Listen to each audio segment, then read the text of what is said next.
Light a little candle, say a prayer. Peace will follow everywhere. Light a little candle, say a prayer for peace in the world. Peace, peace, peace, peace. Light a candle, pray for peace. Peace, peace, peace, peace. Peace in the world. Light a little candle, say a prayer. Peace will follow everywhere. Light a little candle, say a prayer for peace in the world. Peace, peace, peace, peace. Light a candle, pray for peace. Peace, peace, peace, peace. Peace in the world. Light a little candle, say a prayer. Peace will follow everywhere. Light a little candle, say a prayer for peace in the world. Peace, peace, peace, peace. Light a candle, pray for peace. Peace, peace, peace, peace. Peace in the world.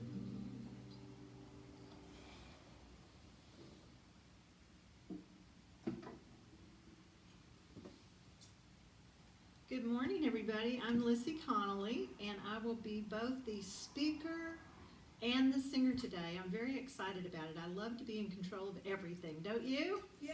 Yay! So good morning. I want to read the daily word for you. If you're not familiar with the daily word, I can't imagine where you've been all your life. It's the most wonderful resource, and they do have a lovely app that you can get so that you'll have it on your phone all the time. You can just look at it every day. Today's daily word is world peace. I imagine a world transformed by peace and love. World peace begins within my mind and heart. Closing my eyes, I breathe deeply and envision every person bringing forth the love and peace of God. I see all the world's people surrounded by a healing light that transforms strife, anger, and division into reconciliation, peace, and unity.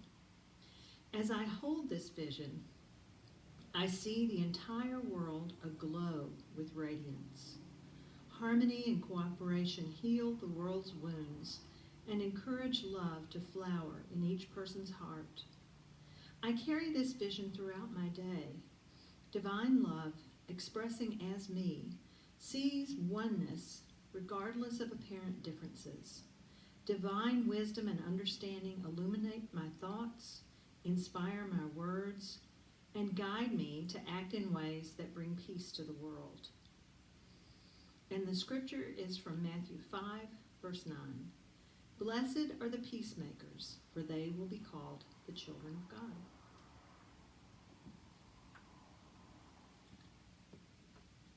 So I'm going to, I have a really good message today. I think that a lot of us are going to receive and feel nourished by. When I was writing it, I felt really good about it. So we will have that in just a moment. But first, our lovely musician will give us another song. So this is a song. This is a unity song, and it's by my very, very favorite unity musician, Carmen Mosier. Little tiny, too much energy packed into one little person, Carmen Mosier, and she wrote all these fantastic songs that are in the Wings of Songbook, and this is one of my favorites. I'm ready for a miracle. So here we go. Yeah. I'm ready for a miracle.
So it is. You're a small group but a mighty one. A mighty one. So today I want to talk about the three practices that you can use to create something new. I am dissatisfied with the way things are today. I think that when we look on the news, when we hear from our neighbors, there's a heaviness, there's a lot of confusion.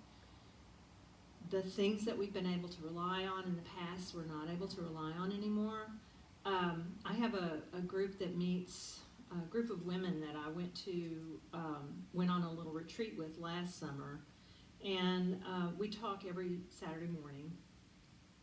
And everyone was just, first one person opened up and said, you know, I'm having this physical problem, I have pain, I can't, my surgery is not healing properly, and there's all this other stuff going on, and she just really, you know, made herself really vulnerable to the rest of us, and told us, she said, I always try to be strong and upbeat and, you know, look forward and all that stuff, and I'm just not feeling it today. And we all sort of, that gave us sort of the permission to think of our own lives where you're just like, oh my gosh, what next? When you look on the news or your social media, what next, really? What else can happen? So it's really easy these days to go from 0 to totally outraged in like a second when you hear something, you know, on the news or somebody you know saying something that's just nuts. Or you can go from 0 to total panic, fear, just sort of what my friend was experiencing was just sort of feeling like she was just giving up, you know, and disappointment, you know, fear, disappointment, outrage. And if you look carefully, you know, we listen to the news every morning because we want to hear those numbers and, you know, what's going on and all of that. And what I've noticed is the news part of it is all stuff that's either going to make you afraid or make you mad. That's the way they get you in.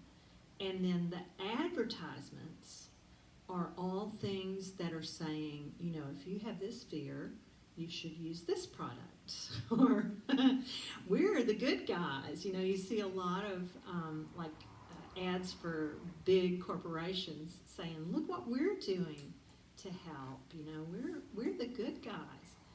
And so we're really being manipulated all the time by the media in sort of a crass way. I don't know. Maybe it's always been like this and I'm just now noticing it. But, you know, it seems more apparent and naked than it's been before. So, what I want to share with you today is kind of what we can do, what we can actually do to change the way things are today. We just read that wonderful daily word writing about peace, how we're turning our minds to peace. And that's kind of what I want to talk about today, how we go from this feeling of overwhelm and fear and outrage and just like hopelessness, how we turn from there to a world that we want, the world that we want. How do we do that? So I want to make sure that we're kind of on the same page about the world that we want.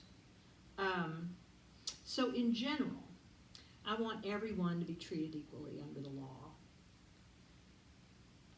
because everyone is equal. I want everyone to be able to go to the doctor if they need to. I want voting rights to be protected for everyone that's able to vote. And I want children to grow up in an environment that encourages them to lead a happy and productive life.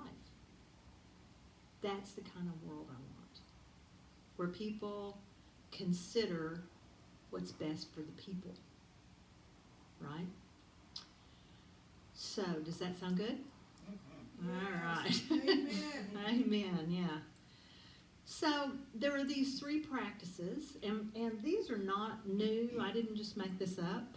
I may offer you some new knowledge. I've been studying this book called How Emotions Are Made, and it's by Lisa Feldman Barrett.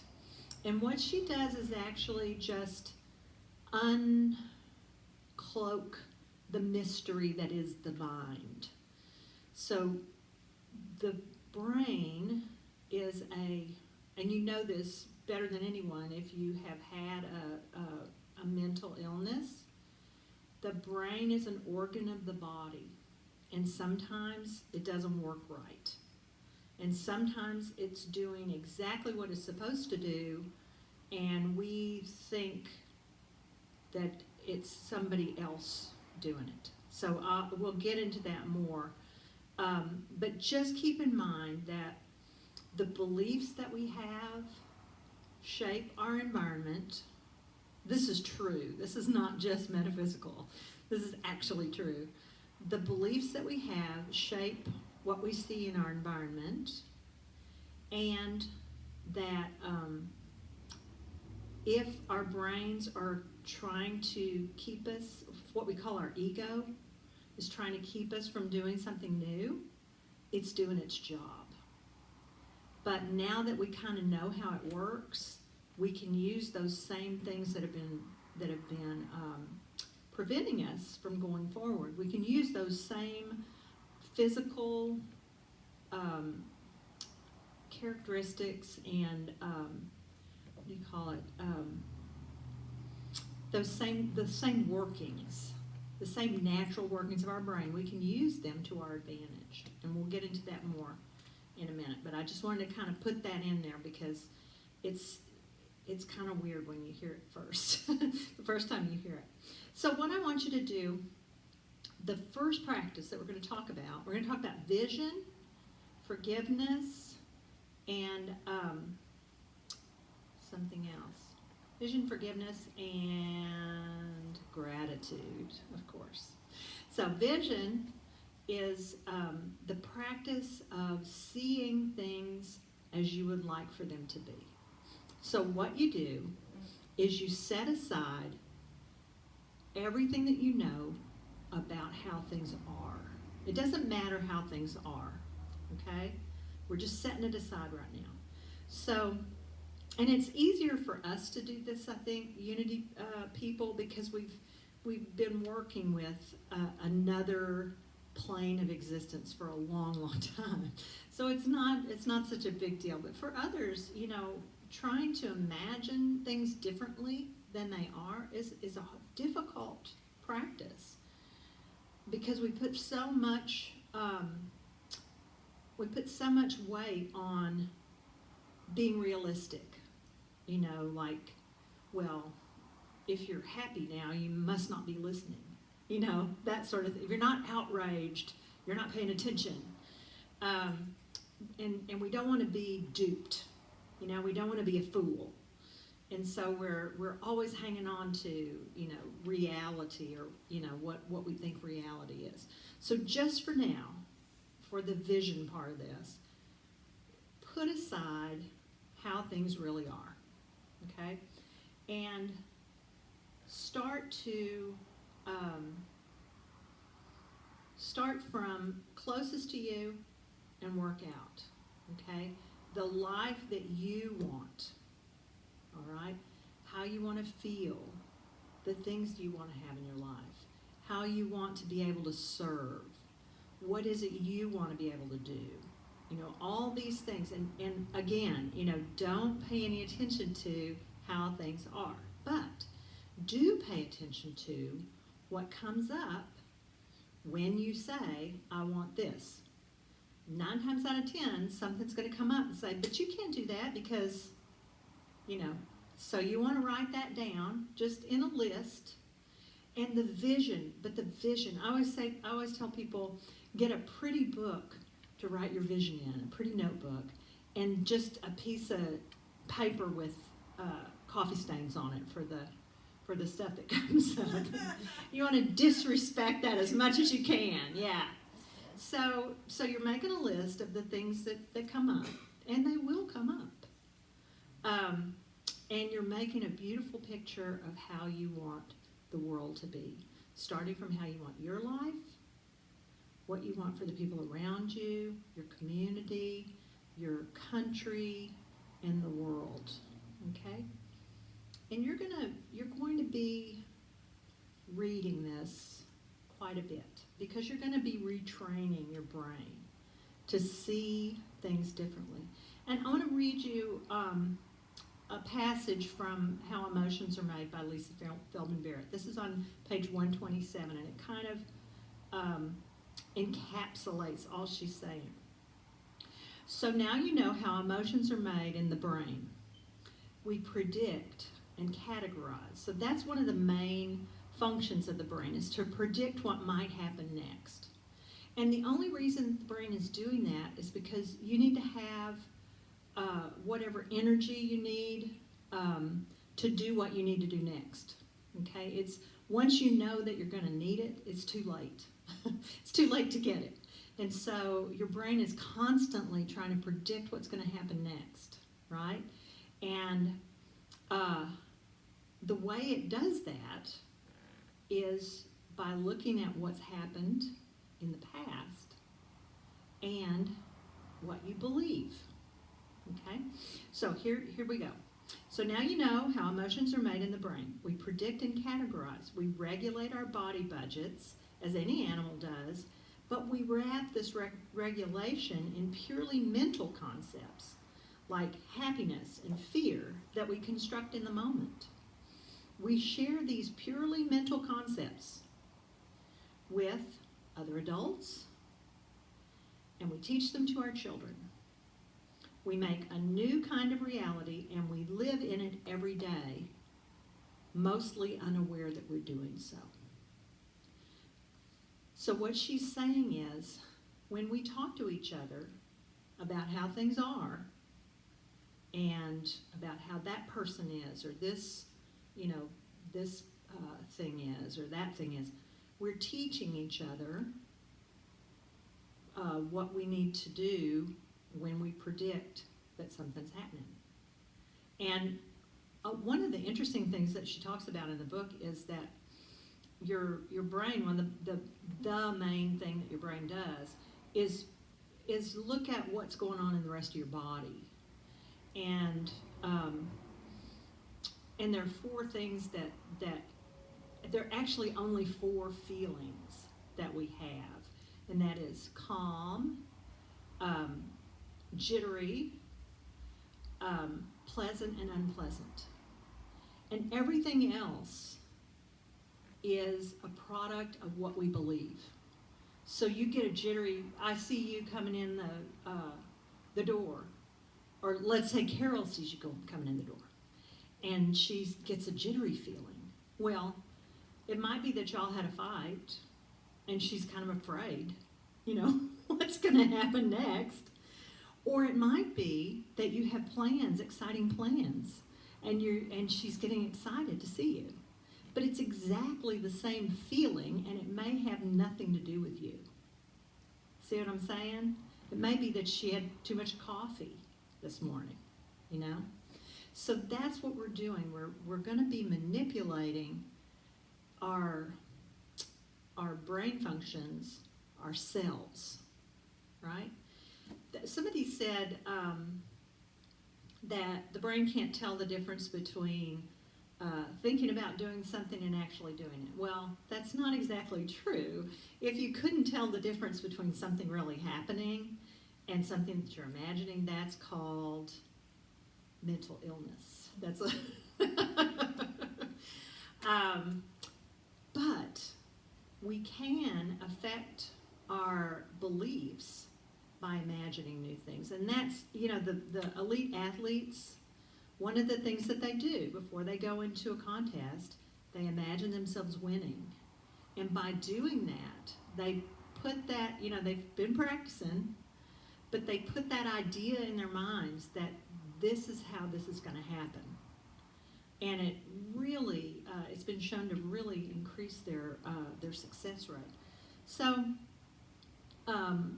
when you do your vision and you write it down, let yourself, first of all, make it as big as you want.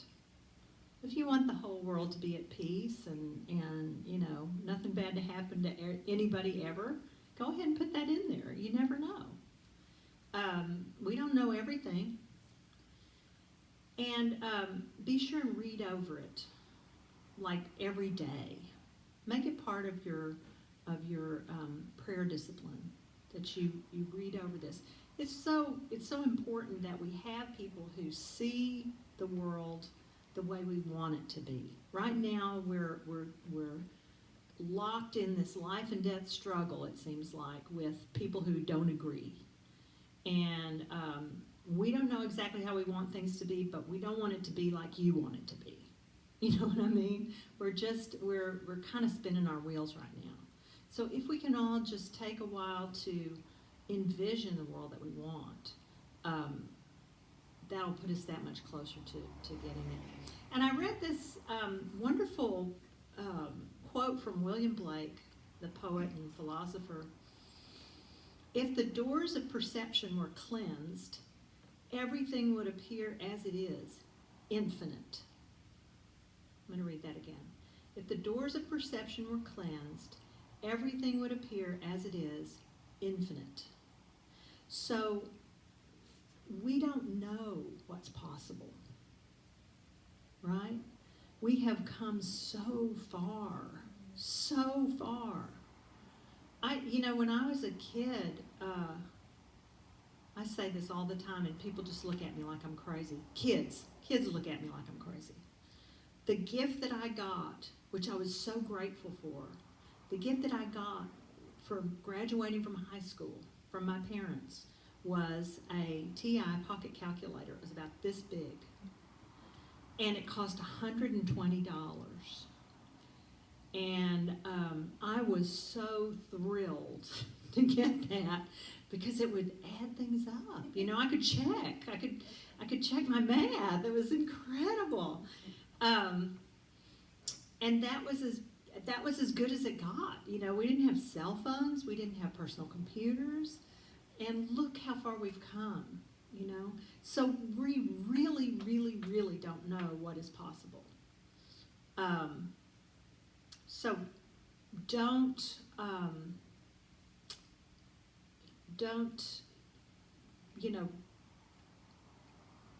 restrict your vision.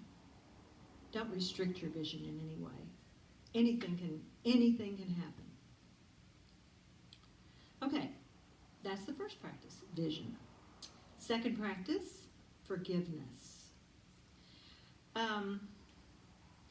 I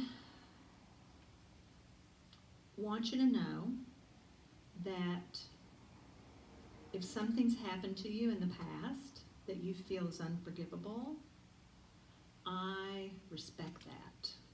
If you've been abused or if you have been injured in some way, I really do respect that.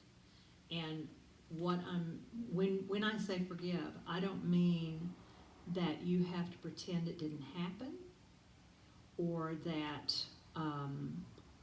that person didn't do anything. You don't have to do any of that. Forgiveness is letting go. And it doesn't really do anything for the other person. Okay? That other person who did that thing, whatever it was they did, they're still whoever they are. You don't have to tell them. You don't have to talk about it. In fact, I think I've tried to forgive people before and it just kind of pissed them off because they didn't feel like they'd done anything wrong. So, you can keep this close to the vest, but what we're basically doing is letting go. And I have this beautiful poem called She Let Go, and it's by a poet called Sapphire Rose. And if you want to close your eyes while I read this, that's fine. It's kind of a meditation. She let go. Without a thought or a word, she let go. She let go of the fear. She let go of the judgments. She let go of the confluence of opinions swarming around her head. She let go of the committee of indecision within her. She let go of all the right reasons. Wholly and completely, without hesitation or worry, she just let go. She didn't ask anyone for advice. She didn't read a book on how to let go. She didn't search the scriptures. She just let go. She let go of all the memories that held her back. She let go of all the anxiety that kept her from moving forward. She let go of the planning and all of the calculations about how to do it just right. She didn't promise to let go. She didn't journal about it. She didn't write the projected date in her daytimer. She made no public announcement and put no ad in the paper. She didn't check the weather report or read her daily horoscope. She just let go. She didn't analyze whether she should let go. She didn't call her friends to discuss the matter. She didn't do a 5-step spiritual mind treatment. She didn't call the prayer line. She didn't utter one word. She just let go. No one was around when it happened. There was no applause or congratulations. No one thanked her or praised her. No one noticed a thing. Like a leaf falling from a tree, she just let go. There was no effort. There was no struggle. It wasn't good and it wasn't bad. It was what it was, and it is just that. In the space of letting go, she let it all be. A small smile came over her face, a light breeze blew through her, and the sun and the moon shone forevermore. So that's what I'm asking you to do. Let go of the grasping feeling of having someone that you are continually raking over the coals. And let go of that feeling that you have been victimized beyond repair. Because you are spiritual strength. You are the Christ embodied. That's who you are. So once you have decided that there's no one, past or present, that can keep you from your good, then you can just let go. And take that list, that horrible list that you made when you were starting your vision of all the reasons that you can't have what you want, and see if there's somebody's voice that's saying that. And that might give you a clue of someone you need to forgive. I've been reading this book called How to Be an Anti-Racist, and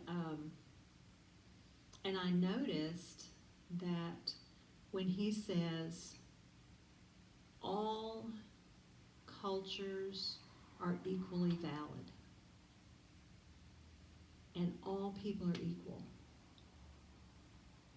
there's something in me, because I'm a white Southerner, I think. There's something in me that says, wait, a lot of it has to do with grammar, I think if you don't speak standard English, by gosh, And so when I heard that coming up, I kind of laughed at myself and I was like, you thing. You would defend yourself to the death about not being a racist, and yet there's that in you. So that brings us to self-forgiveness. Holding that cultural indoctrination and making decisions based on that. You can't help it. You have not until this moment been able to help it because you couldn't see it. You didn't know that that was happening. The other thing that brings up some things that you might need to forgive is when you say to yourself, everybody's doing the best they can. Did like a flood of things come into your mind? Yes. I heard a minister say, what was it? Oh, think of somebody that you just admire unconditionally. And I thought, who would that be? Yeah. I thought, I may have a little bit more forgiveness work to do. So it's okay. What I'm saying is it's okay. What we're doing is we're cleaning it out. We're, like Blake said, we're cleansing the doors of perception, okay? So that we can see everything as it is. Pure potential. I hear that in New Thought circles all the time. Everything is pure potential. Everything is pure potential. And the things that are happening in the next second are not known to us now. It's just the truth. And so whatever our vision is, once we can let go of the things that are holding us back from creating that vision, then we're going to have a lot more space to find direction and guidance and wisdom. Now, I want to give you a little prayer. This is from Hypatia Hasbrook, and I know I've said it to you before, but it's just so profound, and it's really worked for me. It's in her little book, Handbook of Positive Prayer, and it goes like this. There is nothing between us but the love of God. Freely and fully I release all thoughts of hurt, anger, or resentment. We are at peace, you and I, one in the love of God. And you can bring a person to mind and say that to them as many times as you need to. If you, and the neat thing about this prayer is, some of these people, like I have a boyfriend I've been arguing with since 1992. I haven't seen him since then. But every once in a while we get in an argument, about something, and then I do this little prayer. So every time it comes back up, you can say this prayer, let go again. Just keep letting go. Keep letting go. And don't forget to forgive yourself. The mistakes you have made. Everything that we do, we are doing to the best of our ability at that moment. And there's no, I should have known better in our past, okay? We knew what we knew, we did what we did. There's a wonderful teacher named Byron Katie, and she has a very simple system, and part of it is there's nothing that shouldn't have happened. If it happened, then it should have happened. There's nothing that shouldn't be. If it is, then it should be. Because everything's working for our good, and for our enrichment. So everything that we find out, every mistake we make, learning really centers around error, trial and error. Why can't we do that? Why can't we have trial and error in our personal lives? We can have it in everything else. You can paint something and then it's an ugly color and you paint it again. You don't beat yourself up and force yourself to live with this ugly color. You just paint it again. You fix it. Right? Right. So don't feel like you have to hold on to things and punish yourself and others. And I have this beautiful saying from a teacher. I've been doing this certain breath work, meditation, and this is what this guy says. His name is Sri Ravi Shankar. I love his name. He says, making a mistake is part of life. Sometimes a mistake happens. Accept it and move ahead, but never justify your mistake. So if you've made a big mistake, something that you judge a big mistake, one of the problems with holding on to that idea that you made a mistake is the structure you build around it. You know, trying to figure out why you made the mistake. Trying to say, well, it's because so-and-so did this to me. I have never been able to blah, blah, blah. Or because I have certain kind of personality, I'm always going to blah, blah, blah. So you build this whole big structure around it when you could just let it go and say, oops, a mistake, you know? All right, so that's vision, forgiveness. The third one is gratitude. All right, so gratitude is the energy for me that's easiest to generate. Okay, I don't know if it's like that for everybody. I said that one time, and somebody said, "Well, I could argue with you about that," and I'm like, I don't really want to. So, so we didn't. So I don't know what was easiest for her to generate, but for me, it's gratitude, and the reason is because I have so much, and I love so many things. You know, I love the weather. I love, all the weathers. I love the animals. I love the trees. I love the flowers. I love people. I love music. I love beautiful colors. And, there's so many things that I have. And I've really noticed as we've been staying home more in this quarantine era, just how much I have and how little I need,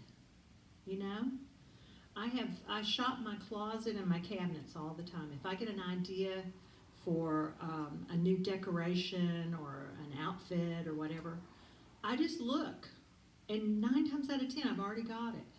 I used to have this compulsion to buy shoes. I wanted more shoes. No matter how many shoes I had, I wanted more. And I would go to DSW Shoe Warehouse like once a week and just look, and try on shoes. And they announced that they were opening again and they were going to be safe and everything. I went in there. I could not see a single thing that I felt like I needed, and I just have everything. I have a lovely home. I have a wonderful relationship with my husband. I have a puppy. I just got a puppy. And so even though I'm alone in that house most of the time, now I have a puppy. That's helped a lot. I feel like I have a big life. I'm talking to people. I go to Zoom meetings all the time, and I'm doing projects, and I just have everything. And so I'm going to be a little political right now. It's really easy to listen to people who say that our government is broken and that it's dysfunctional, it's not working. It's easy to believe that everything is a mess. And when I get in that feeling, all I have to do is think of the national parks. And I don't know how many national parks you've been to, but every single one of them is either unbelievably beautiful and or completely fascinating. There's special places, and they belong to us. They're ours. They're our national parks. We went last summer. It was crazy to go during the summer. It was a mistake. I'm letting go of it. But last summer, we went to Utah. We decided we'd go to Utah And we would go to as many of the national parks as we could. And so we went to all of the southeastern Utah national parks and several of the beautiful Utah state parks. We went to 3 state parks that were they're just crazy beautiful. And every time you turn around, there's something else that's just like, what? You know, I can't believe how pretty this is. And I have friends who've gone, I have a bunch of friends this year who've gone to Montana. And they've gone to Grand Tetons, and they've gone to the Glacier National Park, and which I've never been to either one of those. And their pictures are just amazing. So when you feel that, you know, we're up creek without a paddle, just think of the national parks. And I want to say also that the people in our lives, you know, we haven't been around each other very much, but we're still here, right? And I found this beautiful quote from Dr. Albert Schweitzer. It says, "At times our own light goes out and is rekindled by a spark from another person. Each of us has cause to think with deep gratitude of those who have lighted the flame within us." Isn't that gorgeous? Want to hear that again? All right. At times, our own light goes out and is rekindled by a spark from another person. Each of us has cause to think with deep gratitude of those who have lighted the flame within us. And whenever I'm getting ready to come speak at this particular church, I think of all the wonderful people that I've met here over the years. I've been coming here since 1997, I think, or 1998, off and on. And every person I've met here has just been a gem, you know, like a diamond. And I'm so grateful. A lot of them have gone on, but a lot of y'all are still here. And it just the thought of you fills me with gratitude, really. And I have one more, as we're thinking about our vision for the world, and we feel kind of alone in it, remember that all over the world right now, there are billions of people who want the same thing you do.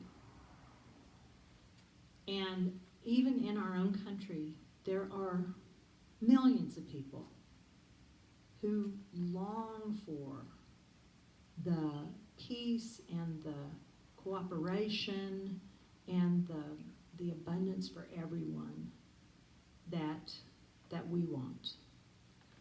And I want to read this. This is probably familiar to you, but this is Mr. Rogers talking about his mom. And he says, "When I was a boy and would see scary things on the news, my mother would say to me, 'Look for the helpers. You will always find people who are helping.' To this day, especially in times of disaster, I remember my mother's words, and I'm always comforted by realizing there are still so many helpers, so many caring people in the world." If you can envision the world that you want, if you can let go through forgiveness of all the things that are holding you back, and if you can allow yourself to be filled with gratitude for what you already have, then you will start seeing opportunities, people will come into your life, possibilities will come up, new ideas. This is just true. This is how it happens.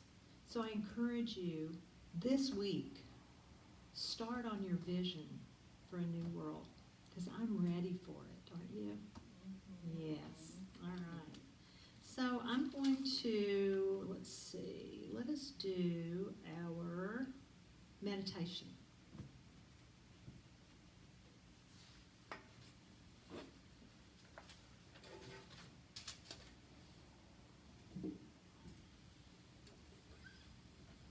This is a devotional song from Amma. Amrita Nandanaya Mata, I think is her name. But we call her Amma for short, which means mother. And she writes these devotional songs for her followers to use during prayer and meditation. So this is kind of a prayer song, and you can close your eyes if you want to. It's called Only Love.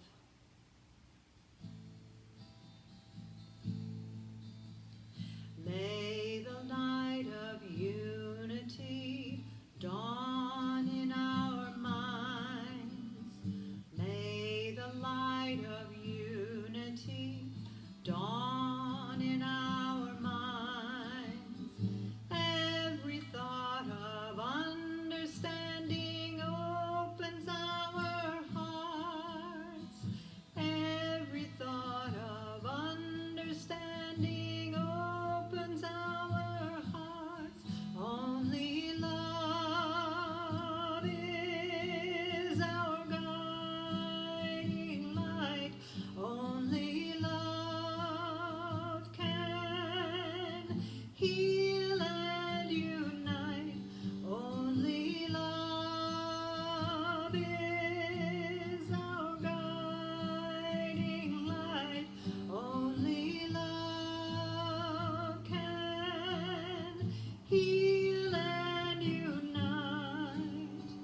May the walls of separation vanish in our love. May the walls of separation vanish in our love. Every word of kindness brightens up the dark. Every word of kindness brightens up the dark. Only love is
of says it all, doesn't it?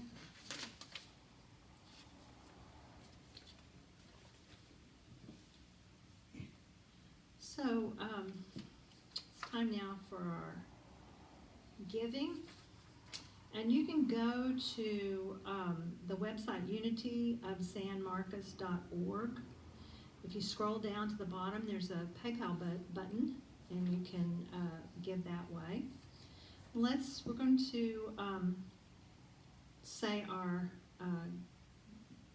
blessing of giving. Divine love as me blesses and increases all that I give, all that I receive, all that I have, and all that I am. For God is my source, and abundance is my nature.